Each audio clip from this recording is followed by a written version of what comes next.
বন্ধুরা, আজকে আমরা এমন একটা টপিক নিয়ে কথা বলবো যেটা আপনারা প্রতিদিন ব্যবহার করেন, কিন্তু খুব কম মানুষের ভিতরে বিজ্ঞানটা জানে, আর সেটা হচ্ছে ব্যাটারি। মোবাইল, ল্যাপটপ, ট্যাবলেট সবকিছুতেই ব্যাটারি লাগে। কিন্তু জানেন কি, ব্যাটারিগুলো এক রকমের নয় এবং এখন বাজারে এসেছে সিলিকন কার্বন ব্যাটারি। তো এই ভিডিওটা আমরা দেখবো যে কোন কোন ব্যাটারি এখন বাজারে পাওয়া যায়, এদের মধ্যে পার্থক্য কি, এবং ভবিষ্যতের জন্য কোনটা আমরা বেছে নিতে পারি। তো চলুন শুরু করা যাক। তো প্রথমে বলবো লিথিয়াম আয়ন ব্যাটারির কথা। তো লিথিয়াম আয়ন ব্যাটারি হচ্ছে সবচেয়ে বেশি ব্যবহৃত মোবাইল, ল্যাপটপ এবং ট্যাবলেটে ব্যবহৃত ব্যাটারি। তো এর উপকারিতা হচ্ছে হাই এনার্জি ডেন্সিটি, মানে অনেকক্ষণ চার্জ থাকে এর মধ্যে, হালকা ওজনের হয়, নো মেমোরি এফেক্ট, মানে বারবার চার্জ দিলে ব্যাটারির ক্ষমতা খুব একটা কমে না, এবং অনেকদিন চলে। অসুবিধা কি রয়েছে? অসুবিধা হচ্ছে অতিরিক্ত গরম হলে পারফরমেন্স কমে যায়, এবং ওভার চার্জ বা ওভার হিট হলে ব্যাটারির আয়ু কমে যায়। আর 2 নম্বর হচ্ছে লিথিয়াম পলিমার ব্যাটারি। তো এই ব্যাটারি এখন প্রিমিয়াম স্মার্টফোন বা আল্ট্রাবুক ল্যাপটপে বেশি ব্যবহৃত হয়।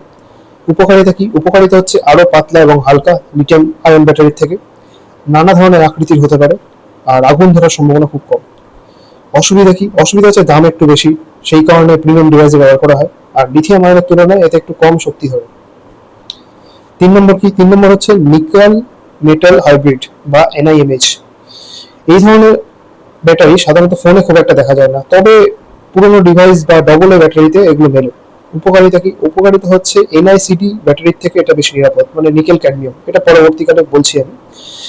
আর অসুবিধা কি? অসুবিধা হচ্ছে এটা খুবই ভারী, দ্রুত চার্জ শেষ হয়, আর মেমোরি এফেক্ট থাকে এর মধ্যে। নিকেল ক্যাডমিয়াম ব্যাটারির ক্ষেত্রে, যেটা এখন আর ব্যবহার করা হয় না, খুবই পুরনো প্রযুক্তি। অসুবিধা এর মধ্যে বেশি রয়েছে, মানে সুবিধার তুলনায়, সেটা হচ্ছে টক্সিক ক্যাডমিয়াম থাকে এর মধ্যে, সহজেই চার্জ হারায়, এবং পরিবেশের জন্য খুবই ক্ষতিকর। আর 5 নম্বর হচ্ছে সলিড স্টেট ব্যাটারি, যেটা ভবিষ্যতের প্রযুক্তি এবং এখন কমার্শিয়ালি খুব একটা ব্যবহার করা হয় না এটা। তো কিন্তু ভবিষ্যতে আমি বলবো যে এটা একটা বড় পরিবর্তন আনবে। তো এর উপকারিতা কি? উপকারিতা হচ্ছে আগুন লাগার সম্ভাবনা খুব কম, অনেক বেশি শক্তি ধরে, দীর্ঘ সময় চলে। আর অসুবিধা হচ্ছে খুবই দামি এবং বানানোটা খুবই জটিল। আর 6 নম্বর হচ্ছে সিলিকন কার্বন ব্যাটারি, যেটা হচ্ছে বলা যেতে পারে ভবিষ্যতের শক্তি। এখন অনেক ফোনে, মানে এই বছরে অনেক ফোনে ব্যবহার করা হচ্ছে। ওয়ান প্লাস প্রথম ব্যবহার করা শুরু করেছে এই বছর, আশা করছি, যদি আমি ভুল না হয়ে থাকি। আর সিলিকন কার্বন বা এসআইসি ব্যাটারি হলো লিথিয়াম আয়নের একটা নতুন ভার্সন। এতে গ্রাফাইট অ্যানোডের পরিবর্তে ব্যবহার করা হয় সিলিকন কার্বনের কম্পোজিট অ্যানোড। মানে লিথিয়াম আয়ন ব্যাটারিতে আপনি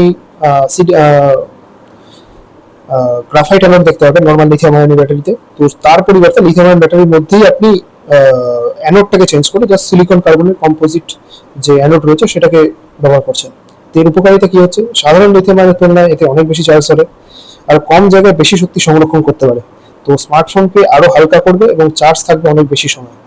তো এই কারণে এই বছর অনেক ফোনে দেখতে পারবেন যে ফোনগুলো মানে থিকনেস তুলনামূলক কম হচ্ছে আগের বছর ফোনের তুলনায়, কিন্তু তাতে বেশি চার্জ ধরছে, আর এটা দ্রুত চার্জ নেয়। আর এর মধ্যে চ্যালেঞ্জ কি রয়েছে? এখনো ব্যাপকভাবে উৎপাদন হয় না এটা, তবে ভবিষ্যতে হবে আশা করা যাচ্ছে। আর এর খরচ বেশি, তবে ধীরে ধীরে কমে আসছে, কারণ যত কমার্শিয়ালাইজেশন হবে, যত মানুষের মধ্যে চাহিদা বাড়বে, তত এর উপর মানে আর&ডি বাড়বে, রিসার্চ অ্যান্ড ডেভেলপমেন্ট। তো সেই কারণে এর খরচও কমানো যেতে পারে। তো আপনি যদি নতুন ফোন বা ল্যাপটপ কেনার কথা ভাবেন, তাহলে আমি বলবো যে লিথিয়াম পলিমার বা উন্নত লিথিয়াম আয়ন ব্যাটারির দিকে নজর দিন। আর ভবিষ্যতের জন্য সিলিকন কার্বন ব্যাটারি অনেক বেশি সম্ভাবনা হয়, বিশেষ করে যখন এর দাম আর প্রোডাকশন প্রযুক্তি আরো বেশি উন্নত হবে। আর সলিড স্টেট ব্যাটারি, যেটার কথা আগে বললাম, সেটা হচ্ছে একদিন আমাদের সমস্ত রকম ব্যাটারি সমস্যা সমাধানের একটা উপায় হয়ে উঠতে পারে। তো সলিড স্টেট ব্যাটারি আমাদের ভবিষ্যৎ সিলিকন কার্বন ব্যাটারির পরে। আর অ্যাডাপটিভ ব্যাটারি সেটিংস আপনি আপনার ডিভাইসে ব্যবহার করে, এটা আমি রেকমেন্ড করবো। তাতে আপনার ডিভাইসের ব্যাটারি লাইফ খুবই ভালো হবে। তো আপনি কোন ধরনের ব্যাটারি ফোনে ব্যবহার করছেন সেটা জানাবেন, আর ভিডিওটা ভালো লাগলে অবশ্যই জানাবেন। ধন্যবাদ।